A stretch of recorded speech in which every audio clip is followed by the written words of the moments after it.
Good morning, America. Today I'm going to do my final video in my series on the Great Depression about the Dust Bowl. Alright, what was the Dust Bowl? Well, the Dust Bowl was an event that happened in the 1930s. It basically exactly coincides with the decades of the 1930s. It lasted from 1930 to 1940. The Dust Bowl is simply the worst ecological disaster in United States history. It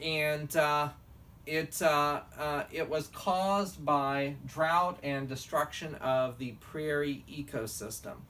All right, so what happened, as usual with historical things, the causes go back a decade or two.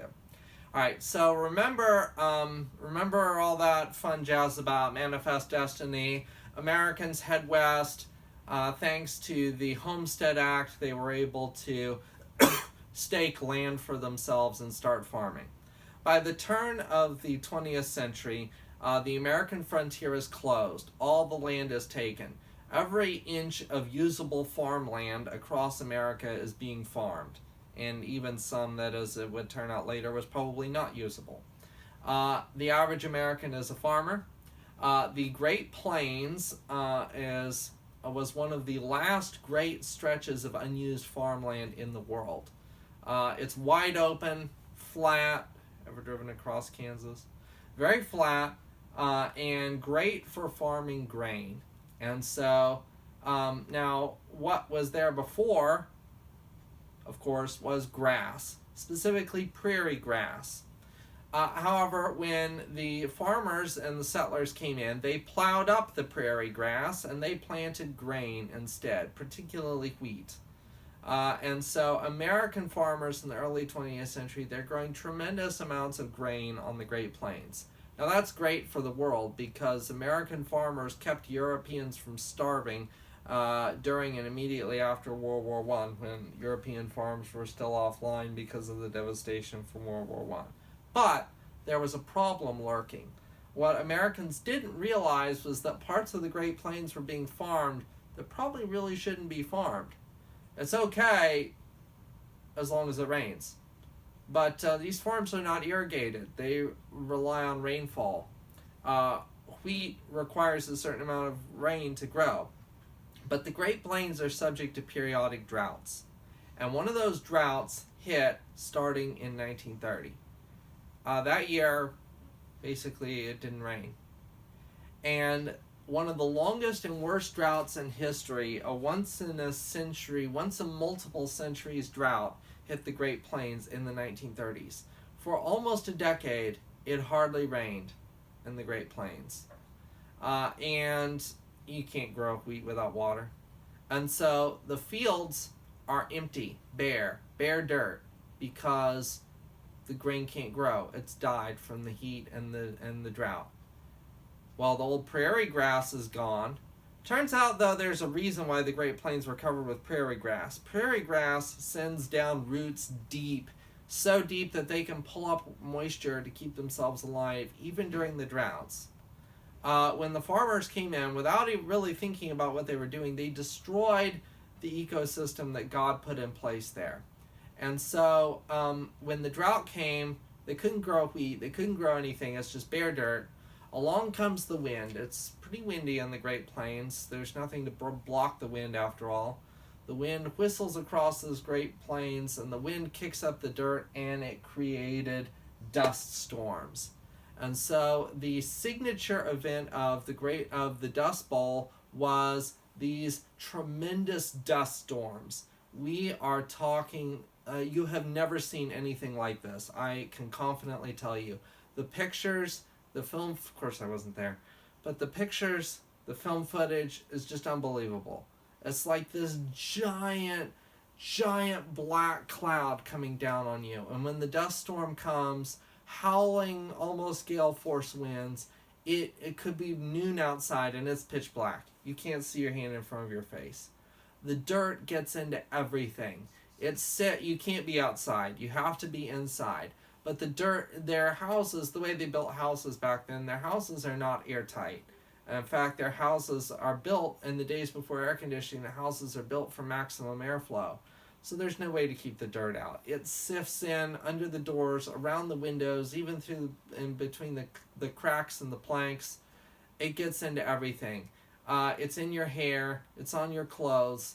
When you put your plate, pull your plate out of the cabinet, it's already dirty.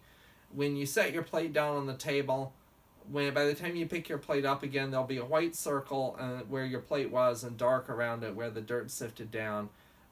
When you get up in the morning, when you throw your bedclothes back, there'll be a cloud of dust that comes off of it. It crunches between your teeth. You can't get away from it. It's everywhere. It's constant. It also does weird things. All the dirt in the atmosphere, it creates massive amounts of static electricity.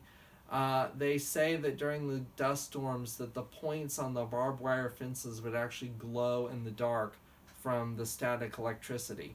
The static electricity would short out people experience painful static electric shocks. The static would build up in your car to the point that it would short out the electrical system in your car unless you grounded it somehow. So people would attach a metal chain to the back of their car and let it drag on the ground behind them to serve as a grounding point to keep their car's electrical system from shorting out. Very strange stuff. Of course, all that dirt is not good for your lungs. So people had to make masks. Gosh, I don't know where I've heard of that before. And so people are wearing homemade masks. Dirt pneumonia, which is actually not really pneumonia, it's called silicosis of the lungs, was very common in Great Plains states during the Great Depression. People suffer permanent lung damage. The epicenter of the dust storms is an area in the southwestern United States where the states of Texas, New Mexico, Oklahoma, Kansas, and Colorado all come together. Those 5 states all kind of come together right in one little area, and that's where the worst of the dust storms were. There were also dust storms in other places too, but that's where the worst of it was. That's where a lot of the big storms started, though they didn't necessarily stay there. There was one big storm that was so big that it blew all the way across the United States. It hit Washington, D.C., as Congress was debating on whether or not they should do something to help farmers. They're all choking on Capitol Hill from the dirt, and it blew out to sea and blew halfway across the Atlantic Ocean and coated ships out at sea with dirt. But the epicenter of it is in this area here. The farmers in this area, they're completely devastated. Their farms are destroyed.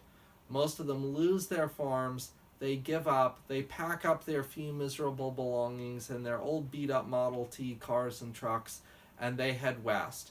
They follow U.S. Highway 66 out west, and they go to California, the land of opportunity. When they reach California, a lot of them end up working as migrant farm workers, laborers in the Imperial Valley. The locals in California do not welcome them. They call them Okies, which was an insult at the time. And of course, a lot of them were not even from Oklahoma, but regardless of where they're from, the folks out in California call them Okies. It is a coincidence that the Dust Bowl coincided with the Great Depression. The drought could have happened at any time, but it happened to occur exactly when the economy had already tanked, and that made the economic effects just that much worse. So the Dust Bowl would have been a disaster in and of its own right at any time in American history, but the fact that it just happened to coincide with the Great Depression made it twice as bad, the effect of it. Now, how did the Dust Bowl end? The drought ended. In 1940, it finally started raining again. But what has kept it from happening again since as the development of was 2 things. As part of the New Deal, some of the hardest hit areas were bought by the federal government, and they, as a way to try to get the dust storms under control, they actually went back and replanted prairie grass because they figured out, there's a reason the prairie grass was there. It serves a valuable function. It's not just weeds the way people thought it was before. It actually serves a valuable function to hold the dirt down during a drought. And so the worst hit areas, the federal government bought up, turned into national grasslands, and replanted the prairie grass. But The other areas, though, were saved from future droughts by the development of irrigation techniques that tapping water pumped up out of the ground from the aquifer. An aquifer is an underground ocean. There's actually an ocean, a freshwater underground ocean under the western half of the United States called the Ogallala Aquifer. And since the 1950s, farmers have been pumping water out of the aquifer to irrigate their crops. The aquifer is a finite resource, though, and someday it's going to run out, and then who knows what's going to happen. We're not sure what's going to happen once they finish pumping water out of the aquifer and it's done for. But for now, at least, we avoid a repeat of the Dust Bowl, partly by having the worst hit areas turned into national grasslands, partly by pumping water out of the aquifer to irrigate crops during dry seasons. All right, that's it for the Great Depression. See you later.